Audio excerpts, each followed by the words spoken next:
TCU and Kansas State set for a rematch in the Big 12 championship. TCU just continues to cruise along. They're undefeated, 2.5-point favorite in this one.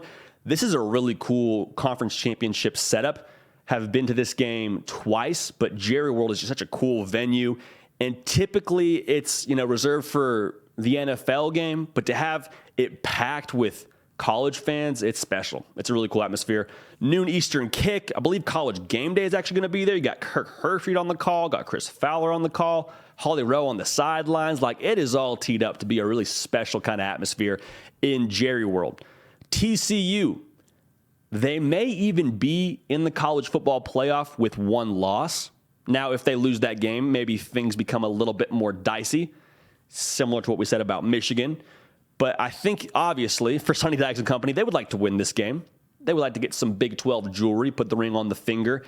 And in their first year, to think about where they were when Sonny Dykes got there and to where they could be in winning this game, that would be huge. Now, TCU needed a comeback effort to beat Kansas State the last time they played, ended up winning that one 38-28. Kansas State, they feel like they should have won that game.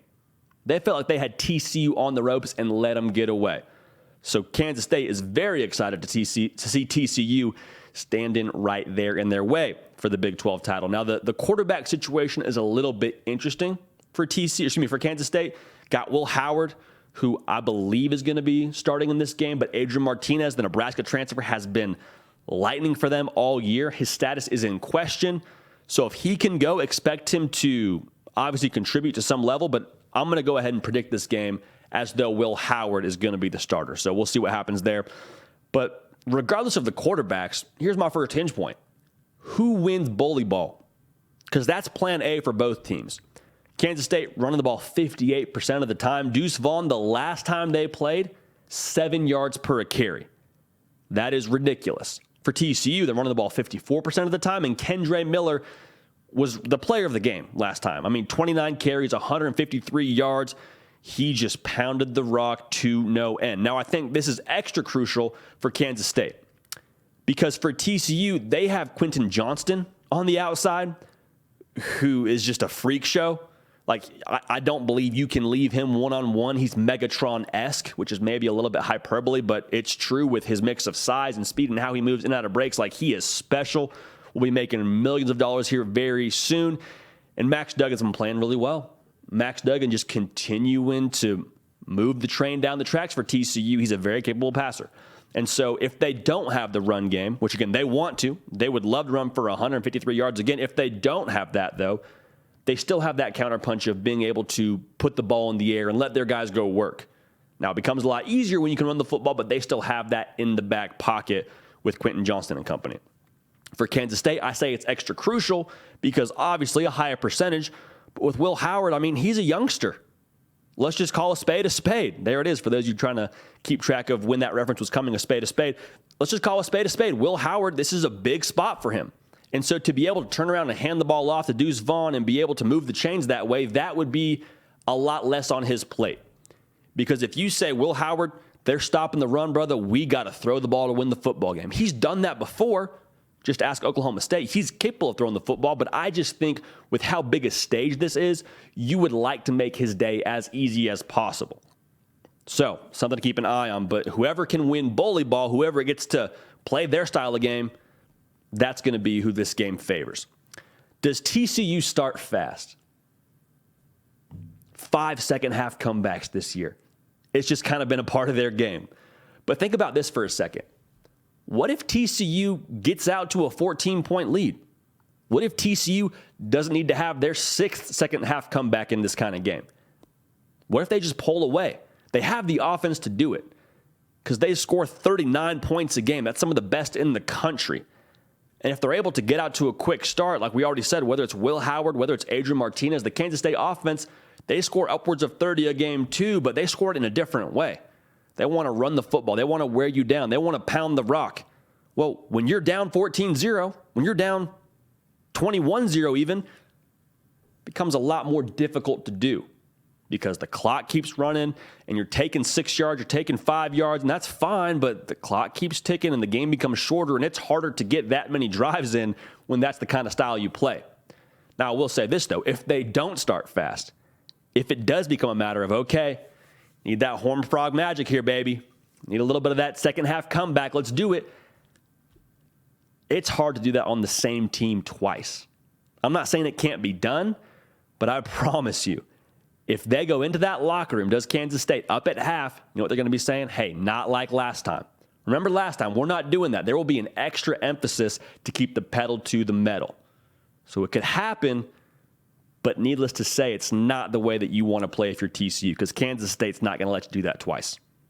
That's how I feel, at least. So a fast start for TCU is extremely crucial. How about the explosive plays? When you think about Kansas State, you don't really think of, the home run all the time, but they got a guy, Malik Knowles, 15 yards per reception. That's a stick of dynamite. Essentially what happens is they commit to the run game, lull you to sleep, and then eventually, before you know it, number 4 is behind your defense and he's in the end zone, and it's a good time for Kansas State. Strike up the band. That's going to be really important, because if they can hit a couple of those, even just one of those, to get this whole thing started off in the first half, if Kansas State can play with the lead, then they're able to dictate the game on their terms. Then they're able to just hand the ball to Deuce Vaughn. Then they're able to run quarterback design run with Will Howard or with Adrian Martinez, whoever it is. Then they feel a lot more comfortable in terms of the game flow. And that would be 1,000% a favor to Kansas State. So for TCU, minimizing explosive plays early would allow you to then kind of get into your rhythm and answer scores and play kind of that back and forth game that you would want to play, because they have a ton of offensive talent. A ton of guys that need to impact the game for TCU. But minimizing explosive plays is going to keep less pressure on your offense to have that second half surge. Again, they can do it, but a lot of what Kansas State would like to live in, if they can mellow out that defense, hit a couple explosive plays early, Malik Knowles, that would be the kind of game they would like to play. Okay, so our prediction. We've picked against TCU all year long. And guess what? Every single Sunday, I have sat in this chair and just thought to myself, we picked against TCU again and we're wrong again. If you can't beat them, join them, is how I'm just going to say this. Kendre Miller had a big day last time they played. I think he has a big day again. I think this TCU team is just sniffing the finish line right now. They know how much is at stake. They want that Big 12 title. They know the college football playoff is waiting for them. They're hearing all the doubt. I mean, they're undefeated. They beat this team by 10 last time, and they're only 2.5-point favorites. I think this TCU team has an edge, and I think they're ultimately too much firepower offensively for Kansas State. It's hard to beat anybody twice, but I think TCU does it. So I'm going to go against my better judgment, go against my logic, and say that TCU wins this game. They finish strong, run through the tape, make the college football playoff by going undefeated this season, winning the Big 12 title. I think they win this game, and I'm going to say they win it 41-31. So a 10-point win for TCU there, another 10-point win after they won the last one, 38-28. But the Frogs, in year one under Sonny Dykes, are your Big 12 champions.